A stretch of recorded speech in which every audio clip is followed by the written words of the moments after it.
नमस्कार। आज हम भारत के भूगोल के अंतर्गत जो अ, काल बैसाखी है, नॉर्वेस्टर है, जो मानसून की जो क्रियाविधि है उसके अंतर्गत मानसून पूर्व जो वर्षा होती है, काल बैसाखी या नॉर्वेस्टर, उसके बारे में पढ़ेंगे कि क्या होता है और इनका निर्माण क्यों होता है और कहाँ पर इनका प्रभाव अधिक होता है और कौन कौन से क्षेत्रों में किन के नामों से इसको जाना जाता है, इसके बारे में आज हम पढ़ेंगे। काल बैसाखी या नॉर्वेस्टर।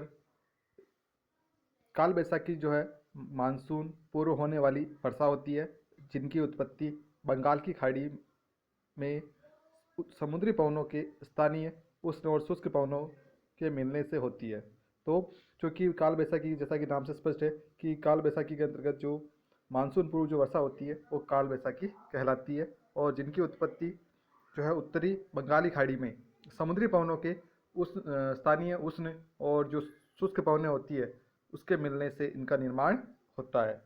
यह टॉर्नेडो की तरह तूफानी प्रकृति के होते हैं। जो काल बैसाखी जो होता है वो जिस प्रकार से उष्णकटिबंधीय चक्रवात टॉर्नेडो जो है संयुक्त राज्य अमेरिका, इसके अंतर्गत जो है टॉर्नेडो का जो जिस प्रकार के उष्णकटिबंधीय चक्रवात होते हैं उसी प्रकार की प्रकृति के जो है काल बैसाखी की होती है। इसलिए इन्हें पंजाब के अंतर्गत धूली भवंडर कहते हैं, उत्तर प्रदेश में आंधी तथा उत्तरी पूर्वी भारत पश्चिम बंगाल में काल बैसाखी कहा जाता है, तथा इसे असम के अंतर्गत या पूर्वोत्तर भारत में बारदोली छेड़ा के नाम से भी जाना जाता है। क्या कहा जाता है इनको? असम के अंतर्गत बारदोली छेड़ा भी इसको कहा जाता है। काल बैसाखी नाम वैशाख माह की आपदा नाम से बना है। काल बैसाखी का जो सामान्य अर्थ होता है वैशाख माह की आपदा, अर्थात बैसाख मतलब अप्रैल मई में आने वाले तूफान जो होते हैं वो काल बैसाखी कहलाते हैं। इन स्थानीय तूफानों का वेगवती पवनों, वेगवती वर्षा तथा ओलावृष्टि से संबंध होता है। ये जो स्थानीय तूफान होते हैं उनके अंतर्गत बहुत तीव्र गति से हवाएं चलती है और तीव्र जो है वर्षा होती है, और कभी कभी जो है इनसे जो है ओलावृष्टि भी होती है। तो इनका जो संबंध होता है वो तीनों चीज़ों से होता है, वेगवती पवनों से, वेगवती वर्षा से और ओलावृष्टि से इनका संबंध होता है। इन्हें नार्वेस्टर भी कहते हैं। इस प्रकार मानसून पूर्व होने वाली स्थानीय वर्षा को भी अलग अलग भागों में अलग अलग नामों से जाना जाता है। और मानसून से पहले पूर्व जो होने वाली, चूँकि मानसून जो है आपका मई जून के अंतर्गत जो मानसून जो पहुंचता है, तो उससे पूर्व जो है अप्रैल मई के अंतर्गत जो वर्षा होती है मानसून पूर्व, उसको अलग अलग भागों में उसका स्थानीय नाम भी अलग अलग हैं। दक्षिणी भारत में विशेषकर केरल कर्नाटक तट पर आम्र वर्षा या आम्र बौछार के नाम से इसको जाना जाता है, तथा कर्नाटक में इसे चेरी ब्लॉसम कहते हैं, जो कॉफ़ी की फसल के लिए काफ़ी लाभदायक होती है। तो ये जो मानसून पूर्व जो वर्षा होती है वो दक्षिणी भारत के अंतर्गत पश्चिमी घाट के ऊपर जो है कर्नाटक और जो केरल जो राज्य हैं उनके अंतर्गत जो फसलें होती है जिनमें आम की फसल और जो है चेरी और ये जो फसलें होती है कॉफ़ी, इनकी फसलों के लिए ये जो होती है वो काफ़ी लाभदायक होती है। बंगाल में इन तूफानों का वेग 100 से 125 किलोमीटर प्रति घंटा होता है, जिससे यहाँ बड़ी मात्रा में जनधन की हानि होती है।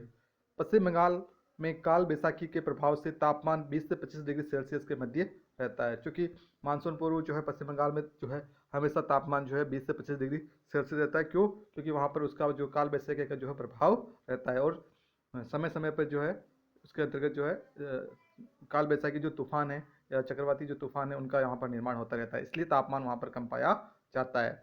जबकि प्रायद्वीपीय भारत में तापमान 30 डिग्री सेल्सियस पाया जाता है। इसे तूफानों का निर्माण का मूल कारण शुष्क स्थल का जलीय हवाओं से मिलना है, और ये जो काल बैसाखी है उनका निर्माण का मूल कारण जो है शुष्क स्थल की जो हवाएं होती है, जब उनका मिलन जलीय हवाओं से होता है तो गर्म हवाओं का ठंडी हवाओं से संपर्क होता है तो चक्रवात बनते हैं। अब क्या होगा, जब जलीय हवाएं ठंडी होती है और स्थलीय जो हवाएं शुष्क हवाएं होती है वो क्या होती है, गर्म होती है। जब दोनों ही हवाओं का संपर्क होता है तो उसके कारण से जो है क्या होता है, चक्रवात का निर्माण होता है, और जिससे जो है बादल का भी निर्माण होता है और धूल भरी आंधियाँ चलती है तथा वर्षा होती है।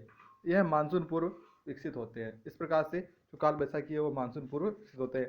यहाँ मैंने भारत के जो एक रेखा चित्र बनाया है, इसके अंतर्गत जो मानसून पूर्व जो नॉर्वेस्टर या काल बैसाखी है, इसके अंतर्गत जैसे पश्चिम बंगाल के अंदर मैंने काल बैसाखी जो कि स्थलीय उष्ण पवनें और जलीय जो ठंडी पवनें उनके मिलने से वहाँ पर जो है मानसून पूर्व वर्षा होती है, वो काल बैसाखी कहलाती है। इसके अलावा असम के अंतर्गत बारदोली छेड़ा के नाम से इसको जाना जाता है, तथा कर्नाटक के अंदर इसे चेरी ब्लॉसम कहा जाता है, क्योंकि ये कॉफ़ी की फसल के लिए काफ़ी लाभदायक होती है। और कर्नाटक और केरल के अंतर्गत आम्र बोचार भी कहते हैं, जो कि आम के फसल के लिए काफ़ी लाभदायक होती है। इसके साथ ही मानसून पवनों के साथ आंतरिक भागों में प्रवेश करते हैं। ये जो काल बैसाखी होती है वो चक्रवात होते हैं, वो मानसूनी पवनों के साथ जो स्थलीय भाग होते हैं उसके आंतरिक भागों तक पहुंच जाते हैं, जिससे मानसून को गति प्राप्त होती है। नॉर्वेस्टर के बारे में नवीन शोधों से ज्ञात हुआ है कि यह ऊपरी सौरमंडल में पश्चिमी जेट स्ट्रीम या पश्चिमी विक्षोभ से होने वाले पवन अपसरण से संबंध होता है। तो जो जेट स्ट्रीम होती है सौरमंडल के अंतर्गत, पश्चिमी जेट स्ट्रीम या जो विक्षोभ होते हैं, उसका संबंध किससे होता है? इन काल बैसाखी से होता है। तथा कभी कभी ये ऊपरी सौरमंडल के भूतल के निम्नवर्ती पवनों से मिलकर अवस्थिति या सुपरपोजिशन का निर्माण करते हैं। तो कभी कभी ये सौरमंडल की जो दशाएं होती है उनसे मिलकर भी एक अवस्थिति बनाते हैं या सुपरपोजिशन का निर्माण करते हैं, दशाओं से संबंधित होती है। निम्न स्तरीय अभिसरण, ऊपरी वायु अपसरण, निचले स्तर पर पर्याप्त नमी का अंतःप्रवाह और अस्थिर पतन दर, इन सब दशाओं के कारण जो है काल बैसाखी का और विशेष जो है निर्माण हो जाता है, विशेष प्रभाव होता है। इस प्रकार पवनों के शक्तिशाली एवं स्वानिक प्रवाह के कारण 15 किलोमीटर की ऊंचाई तक स्त्री मेघ बन जाते हैं। इससे त्वरित झंझा सदृश मौसम एयरक्राफ्ट के लिए भी हानिकारक होता है। चक्रवातों द्वारा पर्याप्त मात्रा में वर्षा होती है तथा सघन बसे बंगाल के डेल्टा में समुद्री तूफानों से भी हानि होती है। तो इसके कारण जो है काल बैसाखी के कारण जो मैंग्रोव वनस्पति